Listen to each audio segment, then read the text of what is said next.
Okay, so it's my pleasure to introduce our next guest speaker. Her and her husband split their time between Solana Beach and Mesa, Arizona, and so we've got to know them on several different occasions. I personally got to know them quite a bit better on an IRA fund cruise. You tend to get to know people pretty well when you're stuck on a cruise ship for like 10 days, and you eat every meal together, you go on excursions together, you go to seminars together, so you gain 20. Hey, that's a true statement.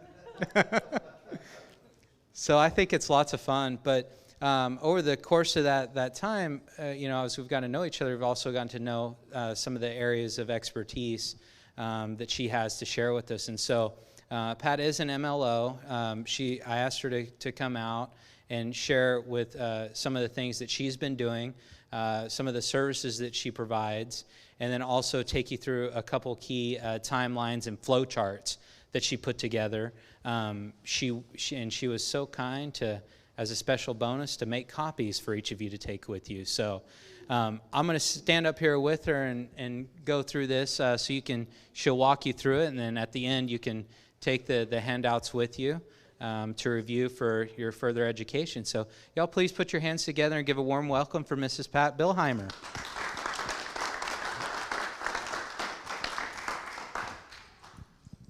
Welcome. Thanks so much. Yeah, I'll leave that one up and I'll come drive on the other one in a minute. All right, perfect. So I'm Pat, and I'm an MLO, and I'm the answer to your issues with owner carry for owner-occupied properties. Of course, you know it doesn't apply to investments, or business loans, we'll put it that way. As long as you do things the right way, you won't get in trouble. And I think that's Eckley's bottom line, too. He always says that. Just do it right. Do it right from the beginning. There are, of course, waivers, and you don't have to go through an MLO in certain circumstances, but I would tell you your note is worth more. And if there's no comeback. If you've qualified that buyer, they can never come back to you. And I know that there are waivers, and I know that they're not supposed to be able to come back to you if you had the waiver, but why bother? It's like insurance. Would you drive down the road with no insurance? I don't think so. So when Dodd Frank was passed and came and started being enforced in January of 2014, I saw a niche in the marketplace, and I said, people need this, and most companies won't allow their loan officers to do this work. And they're just petrified that the loan officer might step out of line. So what we do is we put together a full package, and it's a complete loan package that gets sent to an underwriter.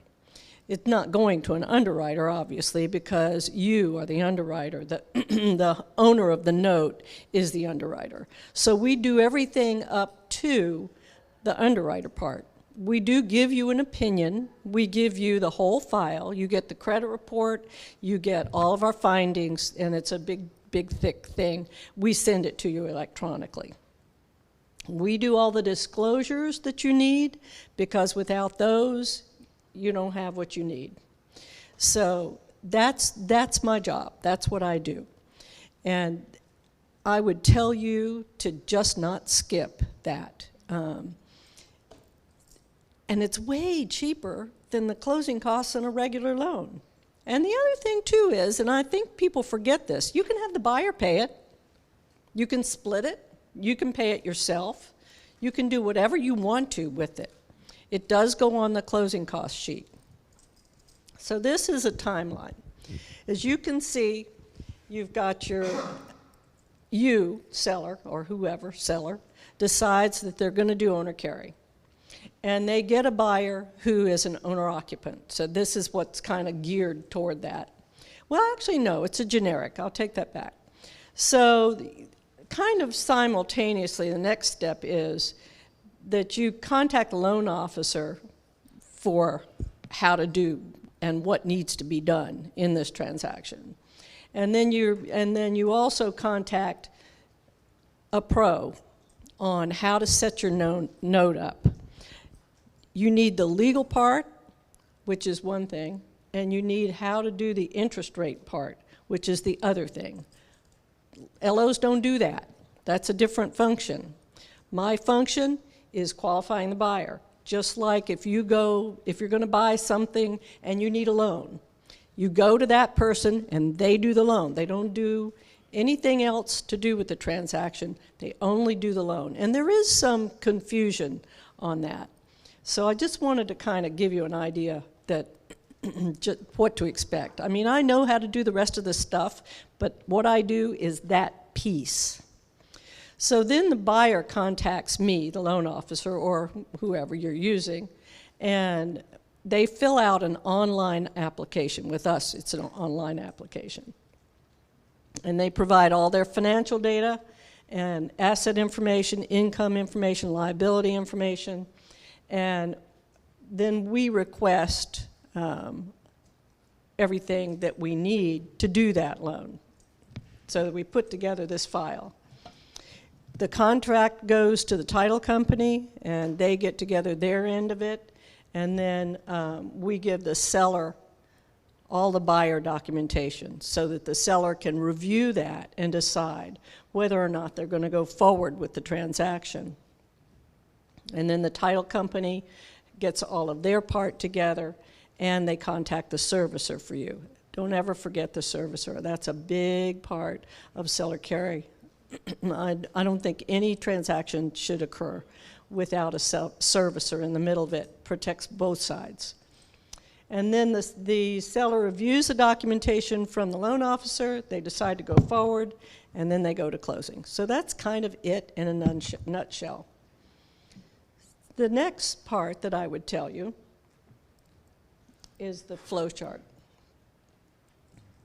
So this part, and both of these, today I have this piece up. I have a copy to give you, a hard copy to give you, but I'm going to have both of those on my website, so you can go there and find it, and it's on the bottom of that piece of paper. You'll get it's loanoptions.org.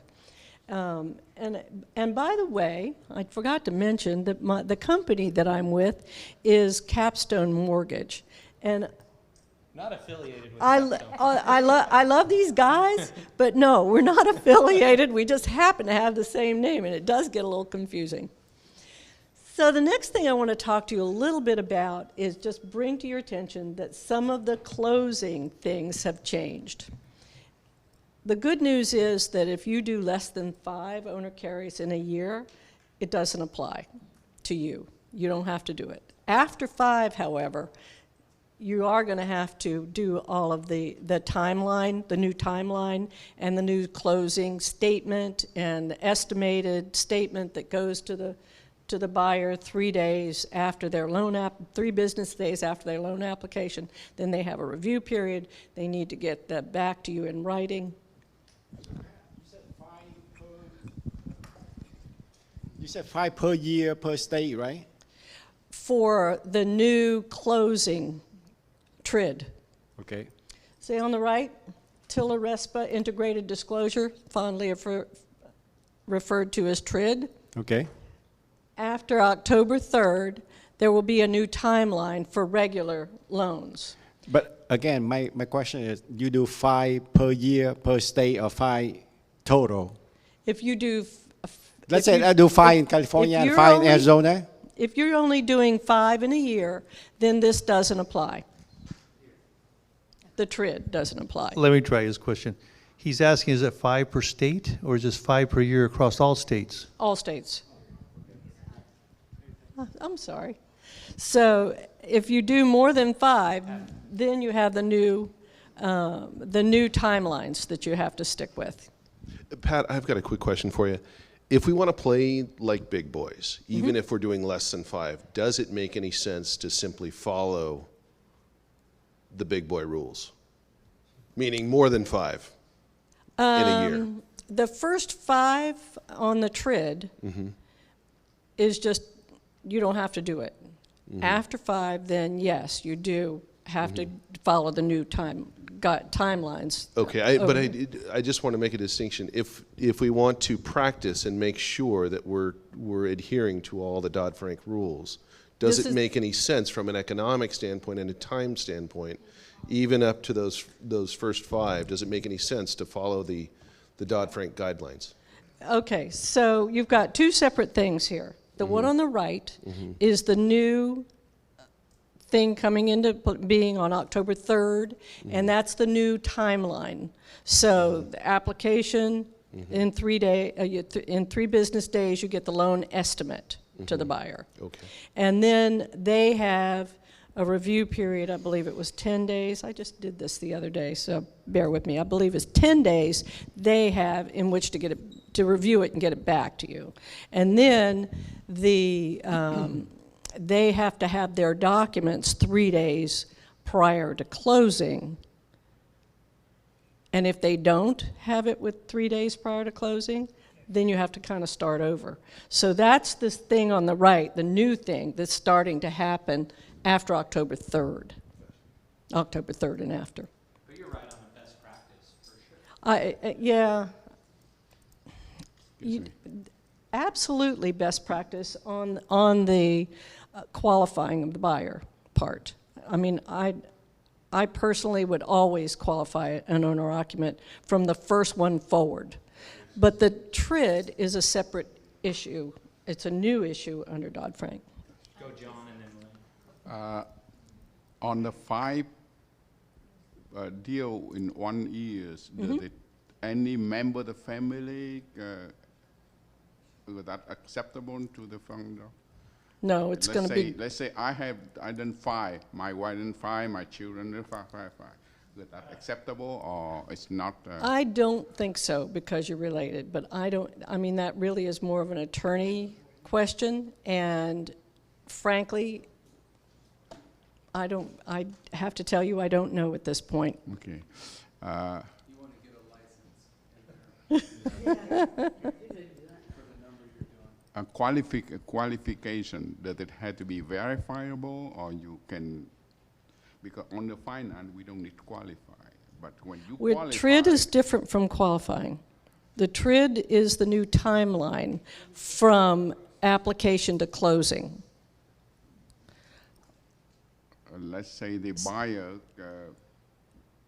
show you the application where he said that his income come from somewhere that pay him cash.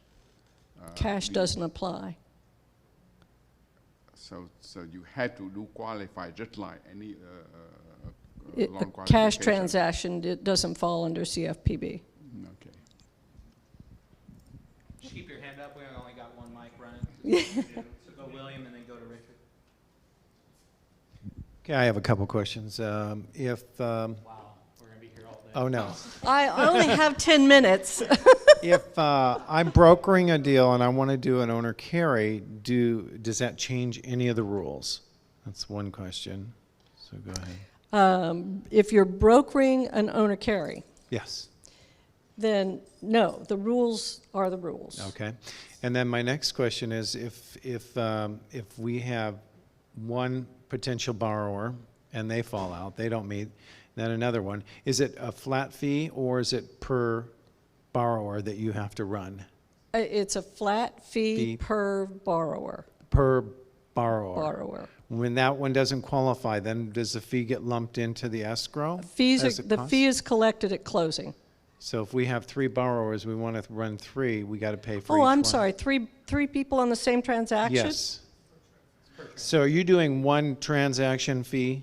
Okay, and if this Yeah. borrower doesn't Yeah, qualify, it's a this borrower- transaction okay, fee. got it. So Got it. yes. Great. And my last question is, would a foreclosure on a potential applicant affect your MLO underwriting? Nope, It doesn't matter. nope. I'm not doing the underwriting, you are. We're doing the underwriting, We yes, give you, that is we true. give you an opinion. Oh, you give us an opinion. But we're not doing the underwriting. It's Okay. your underwriting responsibility. Okay. But that's the beauty of owner carry is you as becoming the bank on the deal, Yeah. have the right to take or not take that borrower. Yeah. And- What we're doing is helping you to understand what their situation is so that you can make an informed decision. Got it. What about contract for deed? Would that be considered owner carry? Yes. Yep. Okay, thank you. Go to Richard and then Tom on this side. Hold your hand up. We're not going to get through this one. Could you comment on just what qualifying is? And I mean, when you're going through these steps, you give it to me, the underwriter, and I'm making a decision. But what are the aspects of the qualification? The aspects in a nutshell are income and outgo and credit. I mean, it's more detailed than that, but that's basic. Income, assets, credit, and liabilities. Sorry? Yes, we'll give an opinion. Pat, I think the question that was being asked about the TRID, I think there might be some confusion, at least on what was being asked in the answer. That means, doesn't that mean TILA and RESPA doesn't apply? It doesn't mean you can do 5. It's not, I'm a little confused with the 1-3 rule and the 5 rule, and I think yeah. somebody else may be too. Thank you very much. Yes, they are two separate things. I probably should have put them on 2 separate slides. The one on the right is a separate issue, has nothing to do with qualifying. It's the new closing timeline. It has nothing to do with qualifying. So, any owner-occupant, you have received application, and they must have a closing estimate within 3 business days. They then have a time period in which to review and accept and let you know that they've gotten that. Then, prior to closing, they have to have their closing cost sheet.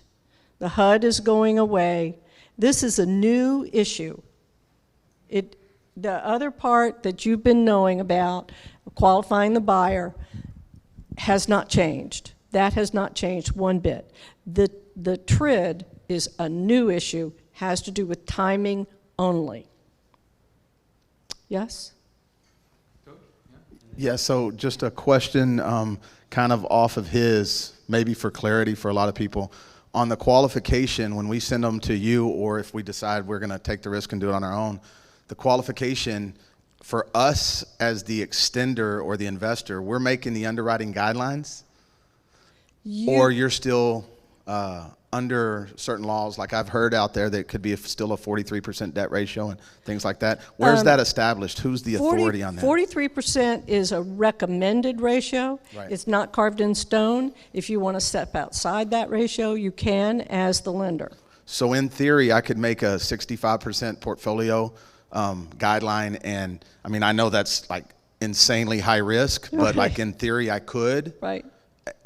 It would just have to be disclosed, and I'd have to know what I'm biting off, and that's what they're trying to regulate and monitor, right? Right. At least from my But side. I've also heard it said from several sources that if you step outside that 43% ratio, you better have a really good reason. Sure, because I'm going to now have a radioactive target on my back. Got it. Okay, I'm going to give the phone to John because he's been waiting for a little while, and then I'll give it to you. As I understand it, the TRID is any escrow that you go through is going to require the TRID guideline because they're ultimately responsible for that. The second question is, do you want to go into a little bit about ability to pay guidelines? About? The ability to pay? The ability to pay. Yes, that's the part on the left.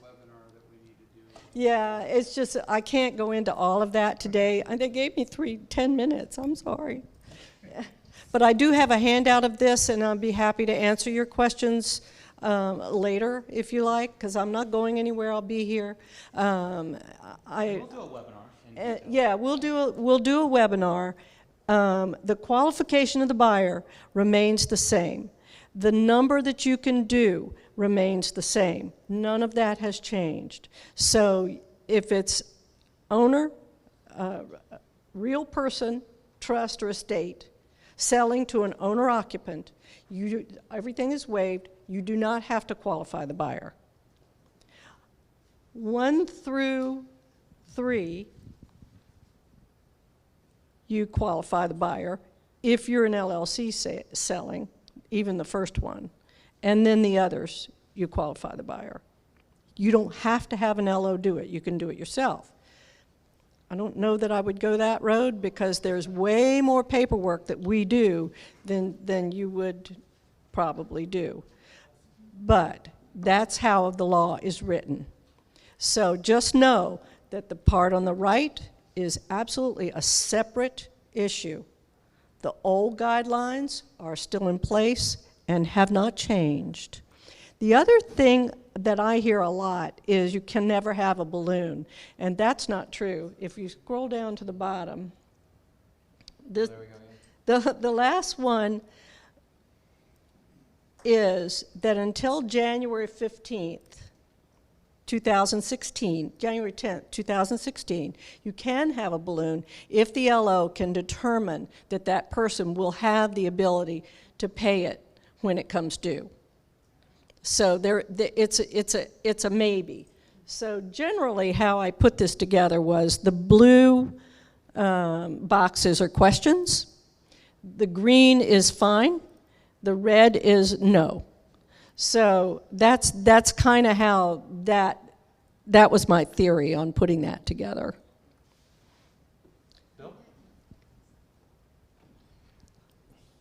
I didn't know about the 2016, so, and then there won't be any balloons allowed? I'm sorry? On the 2016 date, you said, yes. January 2016, balloons go away unless Forever? Unless they rewrite it. Okay. My question is, so we're talking about underwriting here basically, right? Qualifying, debt to income ratio and stuff. So if we're doing the underwriting, I'm having a hard time. Can you tell me what the distinction is between what you do and the people doing the underwriting? And so who is the liability on if it's done wrong? Is there error and omissions insurance? Do you carry E&O? Do we carry E&O? Yes. Yeah. I mean, we're a lender. Okay. So what we're doing is putting together the package. So you know that when anybody gets a loan, they're going to buy a house, and they want a loan, and they go to their lender, and they go through the whole process of giving all the documentation. This great big file is all put together. We include the disclosures and disclaimers that need to happen, and then we give an opinion. At the opinion part, that's when it would normally go to an underwriter, and it's the bank's underwriter who says, yes, we'll do this loan, or no, we won't do it. Well, you're so the underwriter makes that determination based on the information you provide them? Correct. Okay. So you as the owner carry is the underwriter. I just want to say one thing. From a standpoint of using someone like Pat, we're talking about notes in here. To make a good quality note, you should use someone like Pat. Because if you're going to resell that note, I've got institutional investors who one of the things they love about our program is that we use the MLO and everything's done. So, yeah. So if you think about it, if you're going to buy a car, don't you take that car and have it examined to make sure that everything's okay before you buy it? If you're going to buy a note, don't you want to know that everything was done properly? You don't know that person who's agreed to pay that note. You have no way of knowing them other than the paper trail. If there is no paper trail, would you buy a note? To me, that's like walking out on the street, getting the person walking down the street and saying, here, would you like to borrow money? It just doesn't make sense to me. The person's credit really doesn't matter that much. it's what happened to their credit, and what are they doing now with it? Are they recovering from whatever happened that created the issue, or are they getting deeper in the hole? Well, you don't want to lend to somebody who's getting deeper into the hole. You want to lend to someone who is getting out of the hole. You also don't want to lend to somebody without a good down payment. Why would you do that? There are oodles of people around with good down payment, but they've had a foreclosure, a bankruptcy, loan mod, whatever. And so right now, they can't get a regular loan, but they want to buy a property. And you know, most of this is geared toward owner-occupant because all the deals are off when it comes to investor loans because they're business loans. So you can do whatever you want to with those. And CFPB will never come see you because that's what CFPB is, Consumer Finance Protection Bureau. Right. They don't care about business loans. I would just make one statement to support this gentleman's comment and hopefully to support you, Pat. Guys, your answer, Dirk, to playing big versus playing small, total miss if you don't use a licensee. Total, complete miss. You're playing small by nature. And even for a guy like me that does seller carries and knows what he's doing, I've been in the mortgage business, I can underwrite a file in my sleep. I'm not putting that on me. Out of the gates, every transaction, I'm using a professional for the sake of not having a target and representing any kind of impropriety. I want everything above board, everything, because I'm not gonna do good business at 4 transactions a year. I'm gonna do good business at 40 transactions. So I'm gonna go ahead and prepare that into my business and have a relationship with Pat so I can get them done. Right. Yeah. So why mess with that nitpicky stuff? And the other thing is, cover yourself. Don't go down that road because as I said, even if you only do one and you didn't have that buyer qualified, and the rules say that they can't come back at you, that doesn't mean they won't. But if you've done it, if you had them qualified from the very beginning, they can't. Would you explain again about the balloon? I heard somewhere that you can only balloon had to be at least 7 years. 5 years? Let's say if I sell a house for the loan 80,000, 60, I separate in 2 separate loans, one for 60,000, the other one is 20,000 for balloon for 5 years. Mm-hmm. When you go into qualifying, do they have to qualify based on that 20,000 balloon? Mm-hmm. So yes, they have to pay for their payment. Well, I mean, there are circumstances. People know that they're getting an inheritance in 2 years or something, or they've been in school and they've gotten their training, and you know by looking at what they do, where they're going to go, and where they've been, and are they on that road, and they just haven't quite gotten there yet. So there are things that you can use to figure out whether they'll be able to pay off that balloon. The other thing, too, is with someone with a foreclosure, bankruptcy, or short sale, or whatever, at the end of a certain time, they'll be able to finance. So you can refinance out of it to pay off the balloon. So if they've got great income and they've been conservative in today's payment, because I think we all know the interest rates have to go up at some point, so then if they would qualify to refinance in X amount of time, then you can kind of figure that out. More? I was just going to say one quick thing to you guys. As you remember, from an underwriting standpoint, like I heard you guys say, yes, use this person. You got to approach this from which direction the underwriting is coming from. If it's for your own portfolio, right, you may have different underwriting guidelines than someone who's underwriting to broker that loan out right away. Exactly. But here's what I would say. Regardless of which one you are, because we buy a lot of stuff that we want to hold forever, right, for passive cash flow, you should still have it underwritten where if you decide at some point down the road you might need to sell that asset, right, for liquidity purposes, it needs to be tight, right? So what we're talking about here becomes more and more important even if you're originating that stuff for your own portfolio. Does that make sense? So a lot of this, some of you guys, am I buying it for my own account? And yes, it might be sitting in my IRA account, but underwrite it as though it's something that you want it to be marketable still. But Does that we're- make sense, what I'm saying with you guys? Okay. Yeah, exactly. It's just, I just go back to my first analogy. Would you drive a car without insurance? It's crazy to lend money to someone without knowing whether they actually qualify for it or not. We'll take a couple more questions And, then we'll. and then I have to go because I'm like. She got more than 10 minutes. All right. So Pat, coming from we're not investors, we're just realtors going to be bringing these things to people, and then you guys will buy notes or whatever happens. Will you be dealing with our clients, our sellers too, and be able to kind of preach what we're learning in here? Give us that type of support since we're going to be bringing that deal to you along with the buyer? Does that make sense? Are you asking, can your seller ask me questions? Yeah, I mean, 'cause Absolutely. they're the ones that, I mean, we're not underwriting the note. Right. Our seller is, and that's, Right, your you know, seller we don't is. we just have sellers and buyers. Absolutely. So will we be able to have that type of relationship with you in the Phoenix area? Yes. Okay. Well, then we'll use you. What? One more. Here.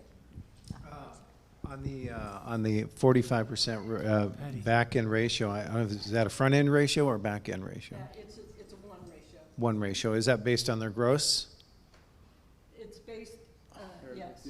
I'm sorry. So, okay, so, you know, Okay, so I'll repeat the question. The 45% ratio that you have, is it back-end or front-end, and is it PITI?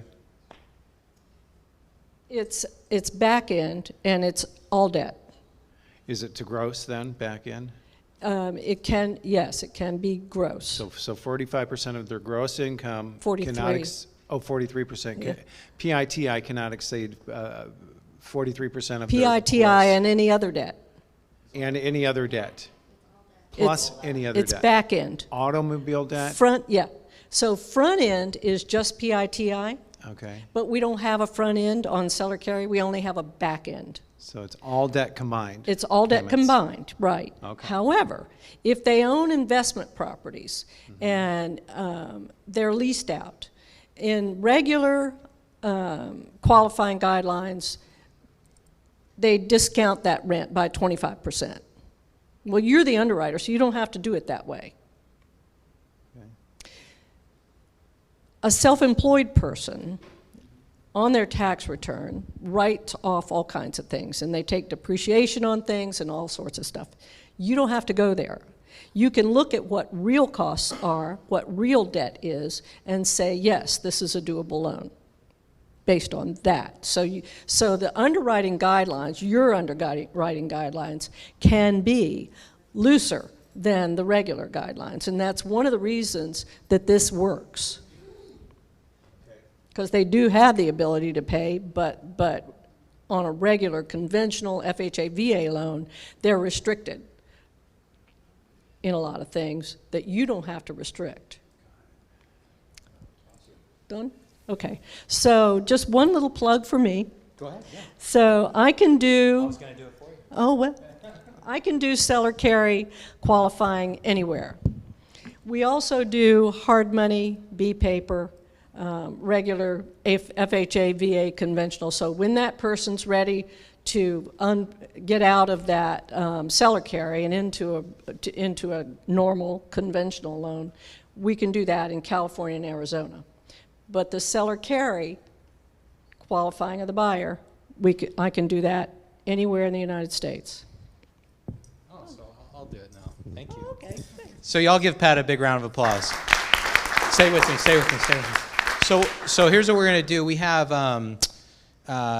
some handouts. So Pat has this handout, this flow chart, and then the timeline one. So you can grab that at the next break and each have a copy of that, as well as it'll have her contact information on there as well. And one of the things that we discussed is, what can we do? You've probably seen some different pricing out there in the marketplace and stuff. And so she went back to her company and said, what can we do to be competitive? and to have it make sense so people can start from day one to do it. And so we have a preferred community pricing of $950 flat transaction fee. So y'all give her a big round of applause for helping make that happen. So please take down her information, connect with her after, and we'll continue the dialogue and have future trainings and representation. So thanks again, Pat. Appreciate all of you do. I hope I answered your questions. If not, I'm happy to do so. What's your phone number?